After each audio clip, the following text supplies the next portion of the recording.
Justin Baldoni sues former publicist for maliciously leaking texts that started catastrophic Blake Lively legal battle. We've got to talk about it.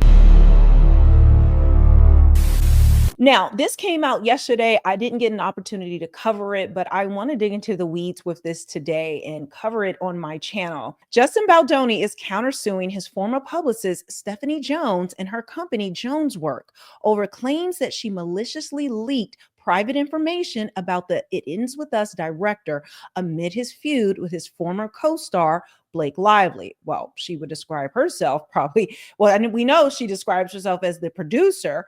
And I showed you guys way back, probably like a month ago, where I found in the Hollywood Reporter, they actually changed some language that actually said that originally that she was, I will say other outlets who received this information from the Hollywood Reporter reported it as It Ends With Us as her directorial debut.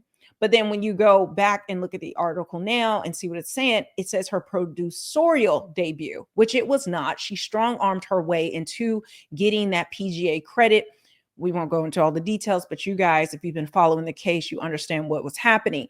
We know that Blake Lively maliciously likes to go in and pull the rug from under the director, under the producers, under the people who are actually in those jobs, from under the people who hired her to just be an actress. And we know she is desperate in order to launch her producer career. She has a production company that's had multiple movies announced under it that have gone nowhere. She is too incompetent and incapable of getting her own film, her own projects off the ground, and then launching them successfully. So what she likes to do, if you combine all of her actions and the things she's done and the things she said, she likes to take over that film that she was just hired to be an actress as and have agency and control over different parts. And she does it unbeknownst to the actual director or producers of the film. And this is how you can see clearly this is malice. Okay.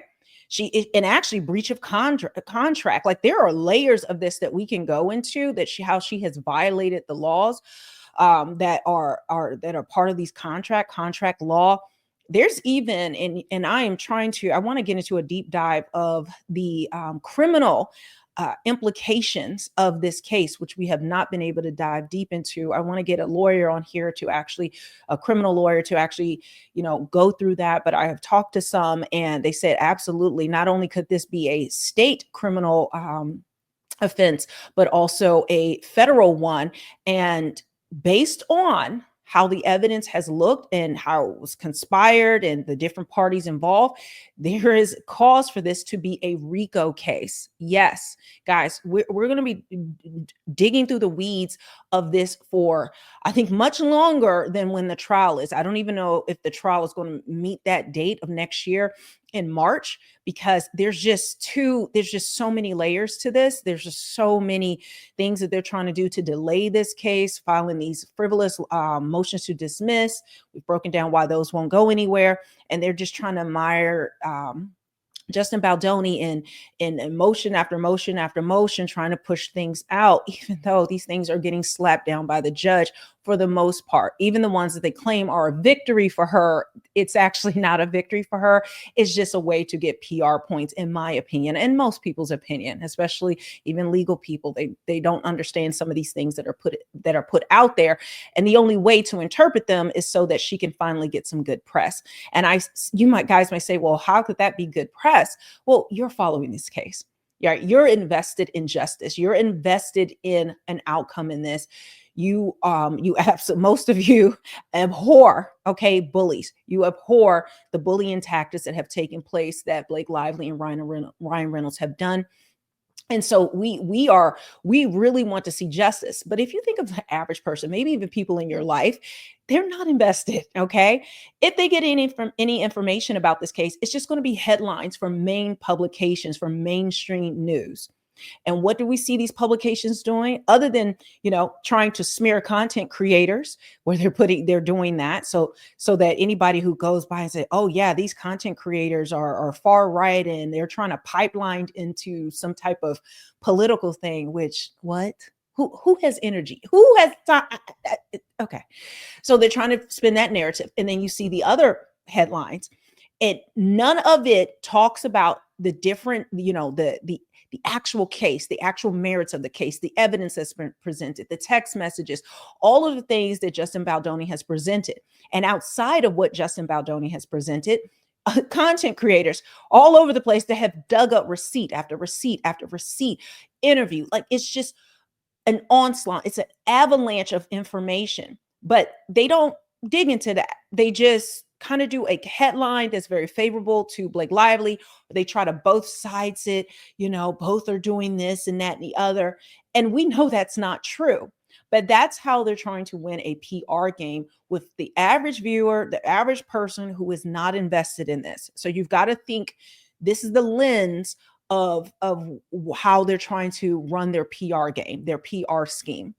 All right. And this is why it's important to support independent content creators, whether it's myself or anyone else in this space, because we are the ones that are doing the hard work while they're just attacking the people who report on it and not looking into the merits of the case.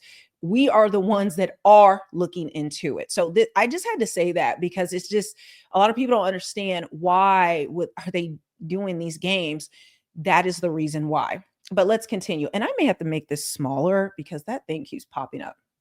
It says Baldoni 41 is suing for breach of contract and breach of implied covenant, a good faith and fair dealing after Jones sued him for breach of contract, per a complaint filed in New York federal court Thursday. Now, she sued him on Christmas Eve.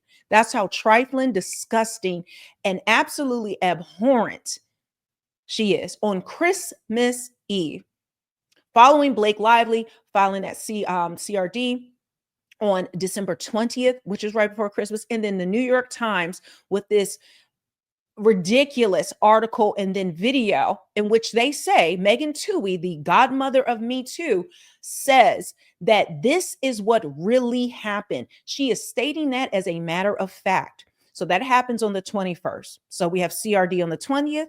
21st, we have the article that they've been working on for months. And then on Christmas Eve, he gets this lawsuit. They really thought they ate. They really thought that this was going to bury Justin Baldoni. But little did they know. So he's finally hitting back directly at her. The actor claims his former publicist, seemingly in the midst of a downward spiral, decided to stir up unnecessary drama and discord, throwing elbows for self-interested reasons, undermining and eventually terminating Jonesworks' point person at Wayfair, Jennifer Abel. Jennifer Abel, as well, this week, and I covered it, just sued her as well, refusing to follow instructions and generally causing more problems than she was solving. Child, you in trouble, sis. We've heard about bullying tactics coming from her. We've heard about the nefarious things that she will do in order to cover her client's ass. And now we have no doubt with her doing that disgusting lawsuit on Christmas Eve. This is a married man with children. I mean, who does that other than someone who is has no moral compass, without conscience, to actually do that on Christmas Eve? Think of, and this man did nothing wrong. So for her to do this, I have zero sympathy for any of these people involved in this lawsuit, and they're going to get what's coming to them, especially with our boy, Brian Friedman, at the helm. Abel, who was named as a fellow counterclaimant in the countersuit, had developed a close and trusting relationship with Baldoni, Wayfair Studios CEO Jamie Heath, and the rest of their team. Meanwhile, there had been some resentment built up with Jones, as she largely did not hide that Baldoni was a lower prestige. Here we go. We know they cater to the client who is making the most money. Again, because it's about money for them. It's about prestige. It's about being elite. It's about privilege. Average people like us, we're just peasants. We mean nothing. Justin Baldoni is a peasant. He's a nobody. He's a nothing. We can destroy him and throw him away, and we don't give a damn the consequences to it because we get all the benefits. And if his life is ruined, his family's life is ruined, his children are ruined, who cares? Who cares? We're going to get away with it. And this makes me think, which I hope to cover very soon, how often has this happened to other people in Hollywood? And we don't know these stories. We haven't been privy to them because at that time, social media wasn't the way it is now. And so they were able to bury people alive essentially in litigation or threats or whatever else, because this is so coordinated in my opinion and Justin Baldoni's opinion and Brian Friedman, that it just seems like something that they knew how to do it. They knew how to work through the mechanics of this, and so that it was a flawless execution. It's just too contrived, it's too manipulative, it's just so well thought out in terms of how to gain power for themselves, money for themselves, and destroy Justin. But they were not expecting social media to be on his side. They were not expecting all for him to fight back so hard. I've shown you that article where sources from her camp actually say that Blake Lively and Ryan Reynolds did not expect Justin Baldoni to fight back so hard. Okay. So this is as I talk through this, I want to just explain to different people because I know you guys don't always have the time to watch every single video, but I just want to give more clarity as I comb through these articles or any information. Um in the summer of oh, here it is. Sorry. That the lower prestige that Baldoni was a lower prestige client than bigger stars she represented, like Tom Brady, per the complaint. In the summer of 2024, amid Baldoni's PR crisis with Lively, Abel shared she would leave Jones's firm at a later date, which allegedly made the PR head concerned that her ex-employee would take her clients. Abel then suggested that Baldoni hire Melissa Nathan, another counterclaimant in the countersuit, as a crisis PR manager at the time, but knew that Jones would be unhappy with the recommendation. Keep going. The countersuit alleges that when Jones found out, she was furious and immediately lashed out at Abel, pressuring her to disparage Nathan as a demonstration of her loyalty to her. My God, this woman is insane. Like, they think they really own people. Like, if you work for them, you own them. Like that's the mindset that I'm seeing here. And even if you're like Blake Lively, you work for them, you still own them, because I'm married to Ryan Reynolds. I mean, she's a nobody in her own right. Nobody's checking for Blake Lively. She's the wife of an A-lister. Well, now it looks like a former A-lister. As Jones tried to stir up drama and undermine Abel's authority, Wayfair and Baldoni were focused solely on managing the crisis in front of them, the complaint states. The countersuit also accuses Jones of contacting a Daily Mail reporter on August 8th, 2024, in direct violation of Abel's instructions on behalf of Wayfair, as they had a truce with Lively's team. After Lively's publicist, Leslie Sloan, and Sony, the distributor for It Ends With Us, learned that someone from Baldoni's team had been negatively communicating with the media, Nathan and Abel were left to deal with the fallout, the complaint alleges. At the same time, Nathan had allegedly gotten word that Sloan had begun planting negative stories of her own against Baldoni's camp and had broken the truce. When confronted by Sony over all the drama, I'm going to say Leslie Jones, because these names are all confusing. I feel like I need to do a whole diagram, like a visual chart. Would that help you guys to keep up with some of these things and some of the people? I think we need to. And a timeline, right? Like something more, which they do have the timeline on Justin Baldoni's legal website that his attorney Brian Freeman launched. But I feel like we need some more, especially if you're a visual learner like myself. I can't keep up sometimes. When confronted by Sony over all the drama, Leslie Jones allegedly placed the blame on her team, which ruptured her relationship with Wayfarer and Baldoni. On August 21st, 2024, Jones allegedly terminated Abel suddenly, per the complaint, threatening her, seizing her phone, and marching her out of the Joneswork Los Angeles office. She allegedly went through Abel's phone that day and shared confidential information with Sloan and other third parties on information and belief in no event pursuant to a subpoena or any kind of lawful court order. Now, there has been, sometimes the headlines will, or I've seen bots trying to say, well, it was a work phone, so she had every right to confiscate it. That's not how it works. The phone, this work phone that she had, Jennifer Abel had, it was tied to it. The number that was used on it is her personal phone number that she's had since high school.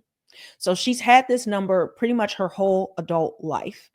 And this number is the number that her doctors have, her lawyers, her bank accounts, any business that she's doing, her family, all of that, personal text messages with friends, all of these things. So even though it was a work phone, when she had to have some agreement to use her personal phone number for it. So it was, although the physical phone was owned by the company, because it was her personal phone number and they knew that she was doing personal interactions on there, personal information, sensitive information, pictures, everything else on that phone.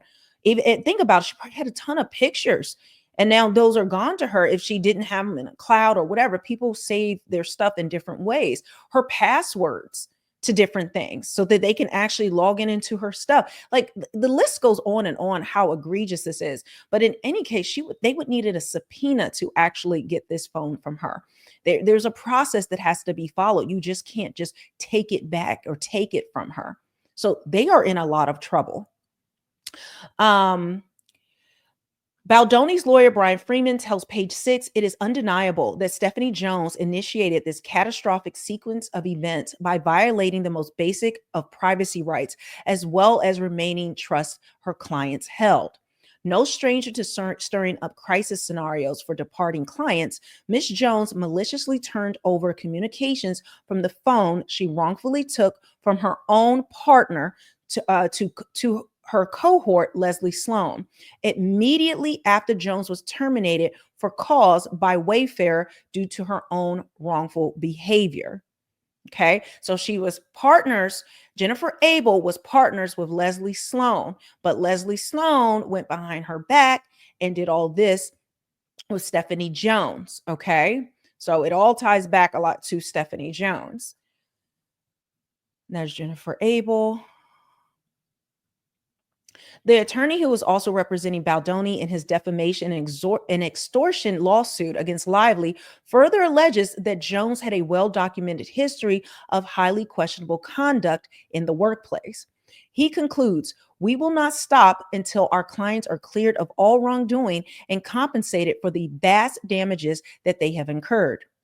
Kristen Taller, partner at Quinn Emanuel, tells Page Six on behalf of Jones, Ms. Jones' lawsuit is based entirely on facts and concrete evidence. This suit clearly shows that Jen Abel conspired with Melissa Nathan and others to steal reams of confidential documents, clients, and staff, and eventually attempt to destroy the business that Ms. Jones spent decades building. Where is it? Where are the receipts? Where are the receipts? Don't have any. Exactly. So, guys, make sure that you are subscribed to this channel and that you are following me on social media. We know the bots and the mainstream media are trying to come after content creators. So, I really appreciate you guys who do subscribe and hit the notification bell and follow me on social media. I'm Real Melanie King everywhere. It's in the description box, all the links are there. And with that, I will see you guys on the next one.